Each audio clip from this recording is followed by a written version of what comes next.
think about what David did when David was a child. Basically, they were telling David, "Oh, put on my armor," and David didn't listen to all the ones that were trying to tell him what to do. He was he. My opinion of that is that David was listening to what uh, God in heaven was telling him to do, and that's when he ended up taking the stone and uh, knocking the giant down. Then everybody cheered, um,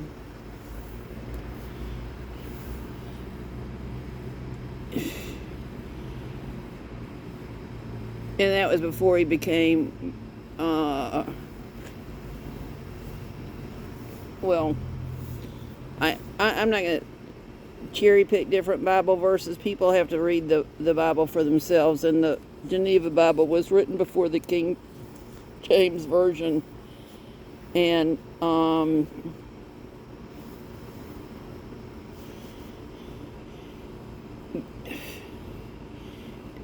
think about this stuff. I mean, ever looked at some of the stuff that's going on and going, oh, why did that happen? Isn't a lot of this stuff to, well,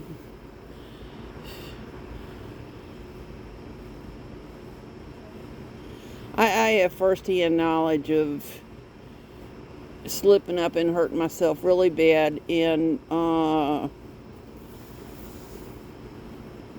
people were aware of the fact that I was in excruciating pain, and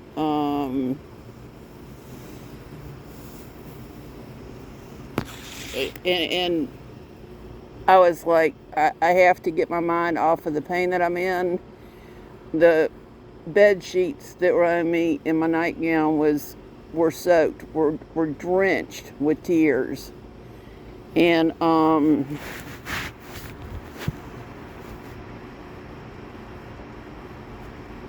from the pain, and I couldn't even get out of bed. That's how bad it was. And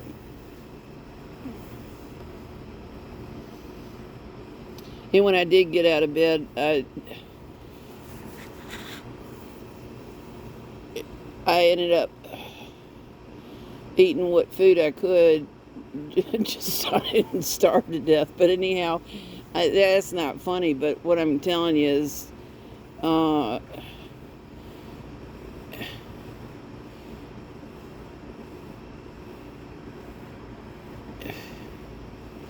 but the real thing that happened is that I was determined.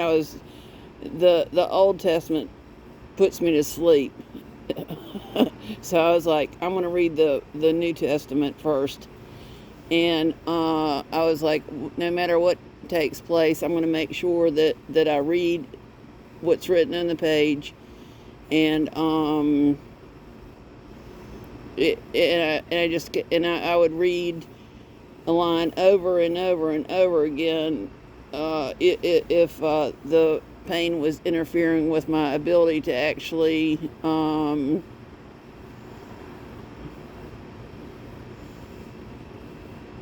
read, to actually decipher whatever what the Bible, what was written in the on those pages in the Bible. And the more that I read, it's like, wow. And the real thing is that there was a reason that God had me slip and fall. I know that might sound absurd, but basically it was to bring me closer to God.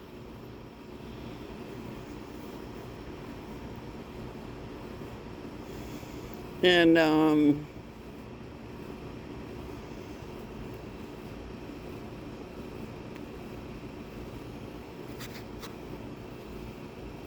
and that's who's in control of what's taking place, and that's the reason why it's statistically significant that the Bible was written over 2,500 years ago, and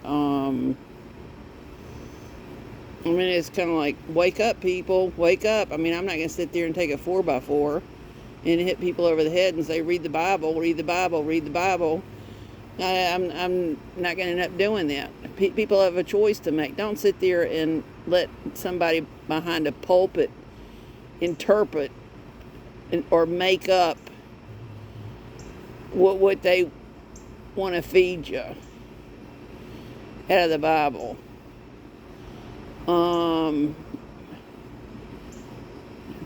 People can read the Bible for themselves, and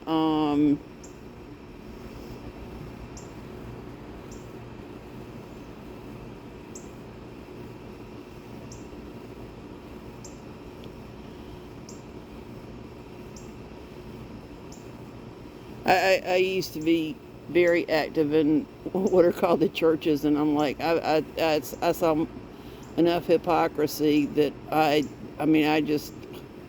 was like, and then I just looked at the stuff, and it's just like I didn't want to go back. I didn't want to go back to church.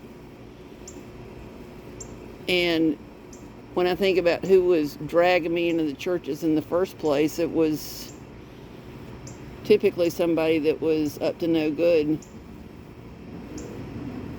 I don't want to go into the full details on that, but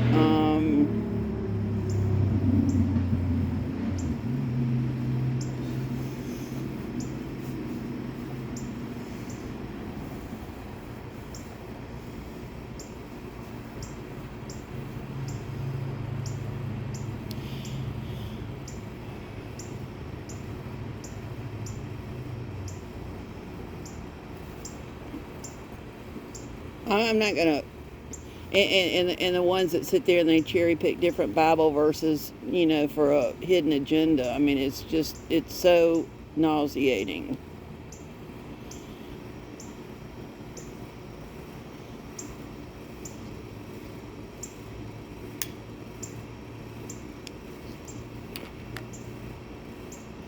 And they say, well, what would Jesus do? I'm like,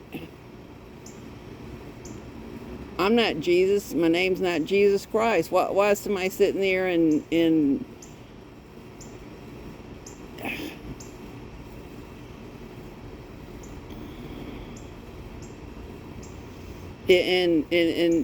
doing things like making up little bracelets to sell?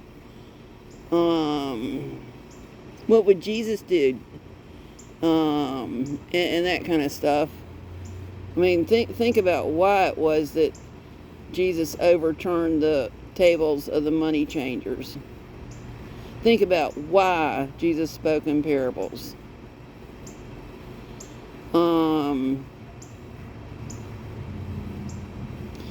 And I used to have several copies of the Strong's Concordance, and I was like, something just didn't hit me right about the Strong's Concordance. I'm like, and when I looked at how James Strong defined the word God, judge, magistrate, or ruler, I was like, ugh. I mean, and it's kind of like, show me the evidence where a judge, a magistrate, or a ruler on earth put the major fault lines where they've been placed.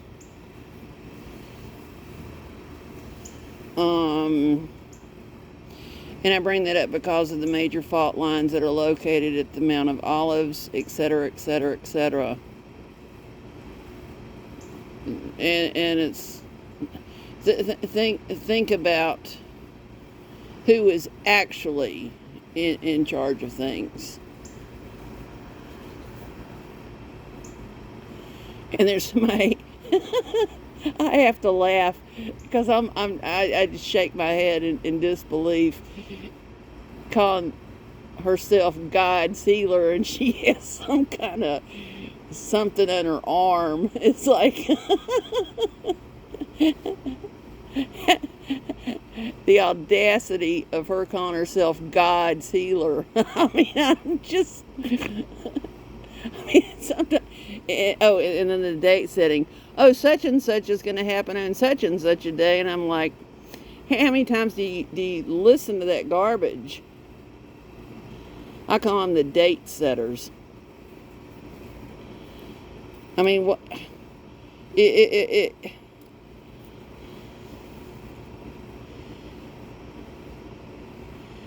Which goes back to read the Bible, read the Bible, read the Bible.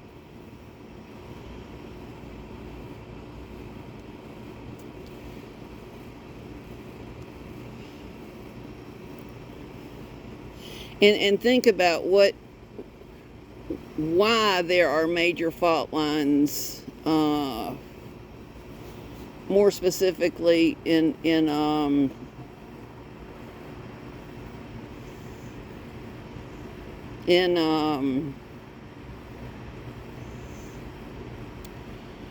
oh God, what am I trying to say?